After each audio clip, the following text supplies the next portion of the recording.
ಶಿಡ್ಲಘಟ್ಟದ ಪೌರಾಯುಕ್ತರಿಗೆ ಬೆದರಿಕೆ ಹಾಕಿ ಪರಾರಿಯಾಗಿರುವಂತ ರಾಜೀವ್ ಗೌಡಗೆ ಸದ್ಯ ಬಂಧನದ ಭೀತಿ ಇದೆ. ಬಂಧನದ ಭೀತಿಯಲ್ಲಿರುವಂತ ರಾಜೀವ್ ಗೌಡ ಎಲ್ಲಿದ್ದಾರೆ ಅನ್ನುವಂತ ಪ್ರಶ್ನೆಗೆ ಇಲ್ಲಿ ತನಕ ಉತ್ತರ ಸಿಕ್ಕಿಲ್ಲ. ಪೊಲೀಸರು ಹುಡುಕಾಡ್ತಿದ್ದೀವಿ ಅಂತ ಹೇಳ್ತಿದ್ದಾರೆ. ಪೊಲೀಸರು ನಿಜಕ್ಕೂ ಅರೆಸ್ಟ್ ಮಾಡಬೇಕು ಅಂತ ಹುಡುಕ್ತಿದ್ದಾರಾ ಅಥವಾ ಮಾಧ್ಯಮಗಳು ಸುದ್ದಿ ಪ್ರಸಾರ ಮಾಡ್ತಿದ್ದಾವೆ, ಜನರಿಂದ ಆಕ್ರೋಶ ವ್ಯಕ್ತವಾಗ್ತಾ ಇದೆ, ಆ ಕಾರಣಕ್ಕಾಗಿ ನಾಟಕ ಮಾಡುವಂತ ಕೆಲಸವನ್ನು ಪೊಲೀಸರು ಮಾಡ್ತಿದ್ದಾರಾ ಅಂತ ಪ್ರಶ್ನೆ. ಪ್ರಕರಣ ದಾಖಲಾಗಿ 3 ದಿನ ಕಳೆದರೂ ಕೂಡ ಇಲ್ಲಿ ತನಕ ಅರೆಸ್ಟ್ ಮಾಡೋದಕ್ಕಾಗಲಿಲ್ಲ. ಬೆಂಗಳೂರಿನ ಪೊಲೀಸರು ದರೋಡೆಕೋರರನ್ನ ಕೂಡ 6 ಗಂಟೆಯಲ್ಲಿ ಅರೆಸ್ಟ್ ಮಾಡ್ತಾರೆ.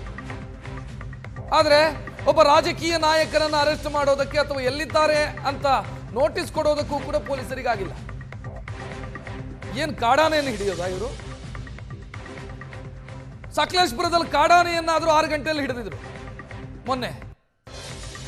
ಆದ್ರೆ ಈ ರಾಜೀವ್ ಗೌಡನನ್ನು ಹಿಡಿಯೋದಕ್ಕೆ ಪೊಲೀಸರಿಗೆ ಆಗ್ತಿಲ್ಲ, ಅರೆಸ್ಟ್ ಮಾಡೋದಕ್ಕಾಗ್ತಿಲ್ಲ. ಕೇಳಿದ್ರೆ ಎಲ್ಲಿದ್ದಾರೆ ಅಂತ ಗೊತ್ತಿಲ್ಲ ಅಂತ. ಮತ್ತೆ ಪೊಲೀಸರು ಏನಕ್ಕಿರೋದು?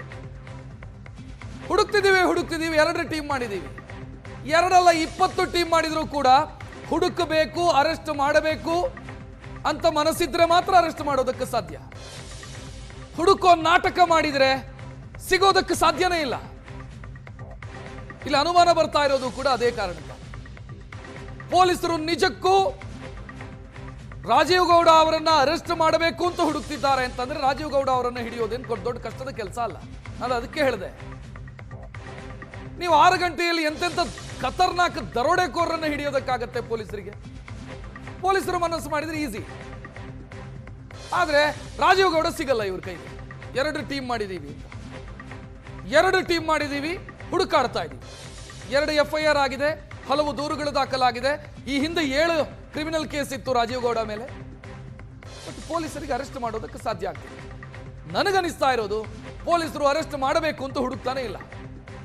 ಬದಲಾಗ ಮನುಷ್ಯನಿಗೆ ಟೈಮ್ ಸಿಗ್ಲಿ ಅಂತ ಟೈಮ್ ಕೊಡ್ತಾ ಇದ್ದಾರೆ, ಸಮಯ ಸಿಗ್ಲಿ ಅಂತ ಸಮಯ ಕೊಡುವಂತ ಕೆಲಸಗಳಾಗ್ತಾ ಇದೆ. ಎಷ್ಟಿದ್ರು ಆಡಳಿತ ಪಕ್ಷದವರು ಬಿಟ್ಟು ಕೊಡೋದಕ್ಕಾಗಲ್ಲ. ಇಂಥ ಲೆಕ್ಕಾಚಾರಗಳು ನಡೀತಿದೆ ಅಂತ ಅನ್ಸುತ್ತೆ. ಇಲ್ಲ ಅಂತಂದ್ರೆ ಒಬ್ಬರನ್ನ ಅರೆಸ್ಟ್ ಮಾಡೋದು, ವಶಕ್ಕೆ ಪಡೆಯೋದು ಪೊಲೀಸರಿಗೆ ದೊಡ್ಡ ಕೆಲಸ ಅಲ್ಲ. ಬಟ್ ಇಲ್ಲಿ ನಿಜಕ್ಕೂ ಕೂಡ ಅನುಮಾನ ದಟ್ಟವಾಗ್ತಾ ಇದೆ. ಆಡಳಿತ ಪಕ್ಷ ಕಾಂಗ್ರೆಸ್ ರಾಜೀವ್ ಗೌಡ ಅವರ ರಕ್ಷಣೆಗೆ ಇಳಿದಿದೆ. ಕೋಲಾರದ ಕಾಂಗ್ರೆಸ್ ನಾಯಕರು ರಾಜೀವ್ ಗೌಡ ರಕ್ಷಣೆಗೆ ಇಳಿದಿದ್ದಾರೆ.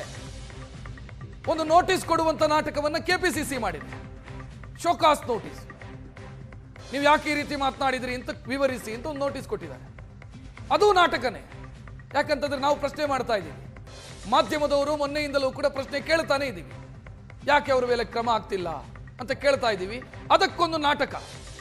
ನಾವು ಕ್ರಮ ಕೈಗೊಂಡಿದ್ದೀವಿ ನೋಡಿ, ನಾವು ನೋಟಿಸ್ ಕೊಟ್ಟಿದ್ದೀವಿ ಅಂತ ತೋರಿಸಿಕೊಳ್ಳೋದಕ್ಕೊಂದು ನೋಟಿಸು. ಪೊಲೀಸರು ಕೂಡ ಅಷ್ಟೇ ತೋರಿಸಿಕೊಳ್ಳೋದಕ್ಕೆ ಹುಡುಕುವಂತ ನಾಟಕ. ಈ ಕೆಲಸಗಳು ಸದ್ಯ ಆಗ್ತಾ ಇರೋದು.